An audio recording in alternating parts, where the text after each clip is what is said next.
မင်္ဂလာပါရှင်ရွှေလင်း audiobook မှကြိုဆိုပါရစေဒီနေ့ဖတ်ပြမယ့်ပုံမြင်လေးကတော့နက်ကလေးရဲ့လက်ဆောင်ဆိုတဲ့ပုံမြင်လေးပဲဖြစ်ပါတယ်ဟိုးရှေရှေတုန်းကပေါ့အရန်ကိုတော်တဲ့ပကြီးဆရာတယောက်ရှိရဲ့သူ့ရဲ့ပကြီးတွေကအရန်ကိုတည်တက်လှပပြီးပကြီးလေးကတကယ်အစ်စ်ပုံနဲ့တောင်ထူရတဲ့ပကြီးဆရာလေးကနေတိုင်းသူ့နေထိုင်တဲ့နေရာလေးကနေမနီးမဝေးမှရှိတဲ့တောဆက်လေးကတက်ပင်အောင်မှာရှုခင်းပုံလေးတွေထိုင်ဆွဲလေးရှိတဲ့စိတ်မကောင်းစရာကသူကနေမျိုးလေးမှနေတာဆိုတော့သူ့ပကြီးတွေကလှပပေမဲ့ဝင်မဲ့သူကတော့မရှိဘူးပေါ့ကွယ်သူစားဝတ်နေရေးအတွက်အခက်တွေ့နေတာကြောင့်သူကမြို့ပေါ်ကိုတက်ပြီးသူ့ပကြီးလေးတွေရောင်းဖို့စမ်းစားနေတာပေါ့တစ်ပင်လေးအောက်မှာသူတယောက်တည်းစကားပြောနေတာကိုအဲ့ဒီတစ်ပင်နားမှာနေတဲ့စိတ်ထားကောင်းတဲ့သူတွေကိုကူညီတတ်တဲ့နတ်လေးတစ်ယောက်ကတော့ကြားသွားတာပေါ့အဲ့ဒီနတ်လေးကပကြီးဆရာရဲ့နေတိုင်းဆွဲနေတဲ့ပကြီးလေးကိုအယမ်းသဘောကျနေတဲ့ဒီတော့ပကြီးဆရာထွက်သွားမှမလိုလားတဲ့အတွက်ကြောင့်ပကြီးဆရာအတွက်နတ်အစွမ်းနဲ့လှုပ်ထားတဲ့ခဲရံလေးကိုတစ်ပင်အောက်မှာထားလိုက်တယ်နောက်တနေ့ပကြီးဆရာရောက်လာတော့ခဲရံလေးကိုမြင်သွားပြီးသူ့တက်တက်လုံးတစ်ခါမှမတွေ့ဘူးတဲ့ခဲရံလေးဖြစ်တာကြောင့်ပါလာတဲ့ပကြီးဆိုင်ရွက်လေးပေါ်မှာတည့်ရွက်လေးတစ်ပုံဆဆွဲလိုက်တဲ့သူဆွဲပြီးချင်းမှာပဲတည့်ရွက်လေးကအသက်ဝင်လာပြီးအပြင်ကိုခုန်ထွက်လာတာပေါ့ကွယ်အဲ့နောက်ပန်းသီးလေးတစ်လုံးကိုဆွဲလိုက်တော့လေပန်းသီးလေးကတကယ်စားလို့ရတဲ့ပန်းသီးလေးအဖြစ်အပြင်ကိုထွက်လာတာပေါ့ပကြီးဆရာကခဲရံလေးကိုစိတ်လှုပ်ရှားစွာနဲ့အိမ်ကိုယူခဲ့ပြီး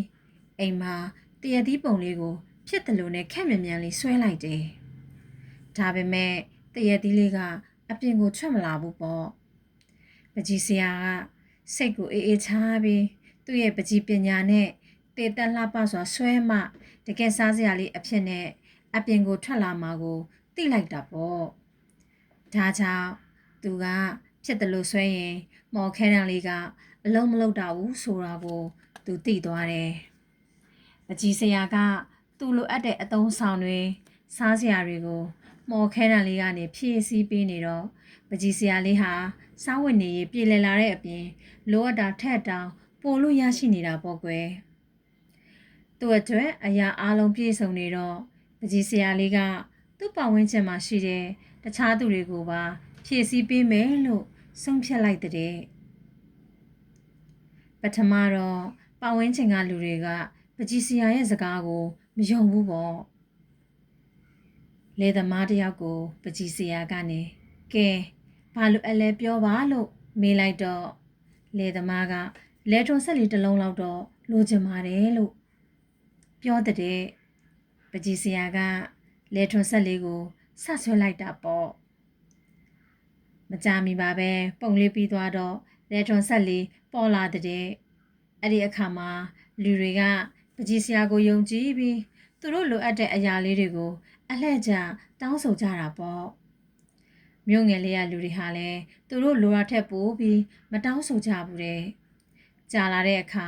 မြို့ငယ်လေးကလူတိုင်းဟာအဆင်ပြေလာကြပြီးပကြီးဆရာရဲ့မော်ခဲနံလေးဟာလည်းတခြားမြို့ရွာတွေအထိပါနာမည်ကြီးလာတာပေါ့တနေ့မှာ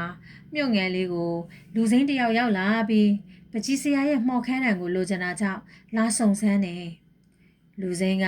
ပကြီးဆရာအိမ်ကိုတွားပြီးပကြီးဆရာကိုပုံလေးဆွဲခိုင်းခြင်းလို့ခဏလိုက်ခဲ့ပါလို့မြို့ပြင်ကိုလိန်ညာခေါ်ထုတ်ပြီးသူ့အတွက်စိန်ဆွဲကြိုးတွေပလဲပတိတွေရွှေဆွဲကြိုးတွေကိုဆွဲပြီးဖို့ချင်းချောက်ခိုင်းတဲ့ပကြီးဆရာကအရန်ကိုကြောက်ရွံ့စိတ်လှုပ်ရှားနေတာကြောင့်ပုံတွေကမတက်မရက်နဲ့ဆွဲတဲ့အခါအသက်မဝင်လာဘူးပေါ့ကွယ်ဒါနဲ့လူစိမ်းကစိတ်မရှိတာကြောင့်ခဲရန်ကိုကိုရိုင်းယူပြီးတော့ဆွဲကျုံးပုံလေးကိုဆွဲလေတော့သူ့ရဲ့ပုံကဆွဲကျုံးနဲ့မတူပဲမွေနဲ့တူနေတာကြောင့်ပကြီးတဲကနေမွေအရှင်ကြီးထွက်လာတာပေါ့လူစိမ်းကမွေကိုကြောက်လန့်တကြားနဲ့အော်နေချိန်မှာပဲပကြီးဆရာကခဲရန်လေးကိုပြေးယူပြီးလူစိမ်းကိုချုပ်ဖို့အတွက်လှောင်အိမ်လေးကိုစိတ်တည်တည်ငြိမ်ငြိမ်နဲ့ဆွဲလိုက်တယ်။လှောင်အိမ်လေးအသက်ဝင်လာတဲ့အခါလူစိမ်းကိုလှောင်အိမ်ထဲထည့်ပြီးသားဖြစ်သွားတာပေါ့ လူစိမ်းကိုဖမ်းဆီးသွားနိုင်တဲ့အခါမှာတော့ပကြီးဆရာကဒီလိုတွေးမိတဲ့ပေးဆက်စရာမလိုပဲအလကားရတဲ့အရာတွေကအလွန်ကိုအန္တရာယ်များပြီးဒုက္ခပါရောက်သွားနိုင်တယ်။ဒါနဲ့ပဲပကြီးဆရာလေးဟာခဲတံလေးကိုငကိုဖြစ်နေရဖြစ်တဲ့တစ်ပင်လေးအောက်မှာပြန်ထားလိုက်ပြီးပကြီးဆွဲတဲ့အလုပ်လေးကိုပဲလောက်ကင်ခါနေထိုင်သွားတော့ကွယ်။ဒီပုံမြင်လေးကတော့အလကားရတဲ့အရာတိုင်းဟာ